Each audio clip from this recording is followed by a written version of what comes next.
आज जो मैं आपको कहानी सुनाने वाला हूँ वो कोई कहानी नहीं, एक सच्ची घटना है जो मेरे दोस्त के साथ मेरे गांव में हुई थी। अगर आप मेरे चैनल पर नए हैं तो चैनल सब्सक्राइब करें और बेल आइकन प्रेस करें ताकि मेरा प्रोत्साहन बढ़ता रहे और मैं आपके लिए ऐसी सच्ची कहानियाँ लाता रहूँ। आपको तो पता ही होगा कि राजस्थान में जंगल और पहाड़ कितने हैं और ऊपर से मेरा गांव पहाड़ों और जंगलों से घिरा हुआ है। ये बात है 2 महीने पहले की, जब मैं अपने गांव राजस्थान गया हुआ था। गांव जाके मैं अपने दोस्त से मिलने गया था, पर उसके घर पर कोई नहीं था। फिर मैंने गांव के आदमी से पूछा तो उसने बताया कि वो तो कब का घर खाली कर कर चला गया और कहाँ गया है वो भी पता नहीं। फिर मैंने अंकल से पूछा कि उसने घर खाली क्यों किया था। तब अंकल बताते हैं कि हमारे गांव के थोड़े ही दूर एक जंगल है जिसमें रात को आना जाना मना है, क्योंकि उस जंगल में कुछ ऐसा था कि जब भी उस जंगल में कोई गया वापस नहीं लौटा। पर उस जंगल में एक दिन मेरा दोस्त उसके तीनों दोस्तों के साथ शाम 7 बजे घर वालों से झूठ बोलकर उस जंगल में चला जाता है। मेरा दोस्त निडर था और मजा किया भी, उसको इन सब बातों पे भरोसा नहीं था। चारों जैसे जैसे उस जंगल में चलते गए वैसे वैसे अंधेरा और भी गहरा होता गया। चारों ने अपने टॉर्च जला लिए। थोड़े ही दूर चलने के बाद उन्हें अचानक किसी के रोने की आवाज़ सुनाई दी।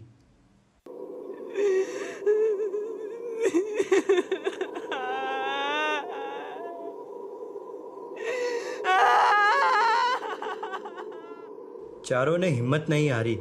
उस आवाज़ का पीछा करते करते वो लोग एक खंडर हो चुके घर के पास पहुंच गए।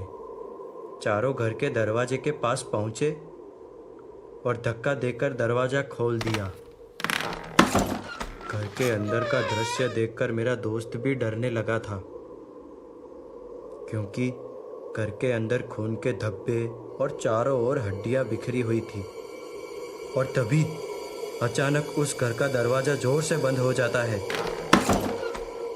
और चारों बहुत ही डर जाते हैं। तभी वहाँ किसी के हंसने की आवाज़ सुनाई देती है और फिर उनके सामने एक साया आ जाता है। वो साया धीरे धीरे उनकी ओर बढ़ रहा था। तभी मेरे दोस्त के 3 साथी वहीं पे बेहोश हो जाते हैं। वो साया मेरे दोस्त के अंदर घुस जाता है। सुबह सब शांत हो जाने के बाद चारों अपने घर वापस लौट जाते हैं, पर उन तीनों को ये पता नहीं था कि वह साया मेरे दोस्त के अंदर था। उस दिन के बाद मेरा दोस्त अजीब सी हरकतें करने लगा।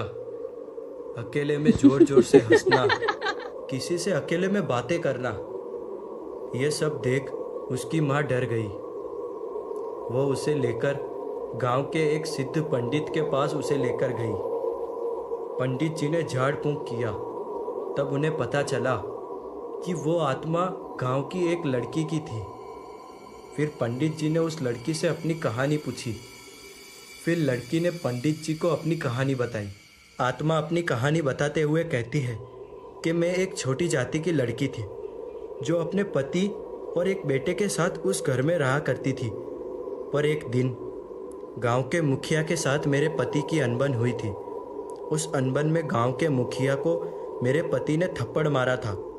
वह बात का बदला मुखिया लेना चाहता था, तो उसने एक दिन रात के समय जब हम सोए थे हमारे घर पर आग लगवा दी थी। तब से मेरी आत्मा उस घर में भटक रही है। ये सब सुनने के बाद पंडित जी आत्मा को मेरे दोस्त के अंदर से बाहर निकाल देते हैं और मेरे दोस्त को गांव छोड़कर जाने के लिए कहते हैं। और उस दिन के बाद मेरा दोस्त कहाँ है मुझे पता नहीं।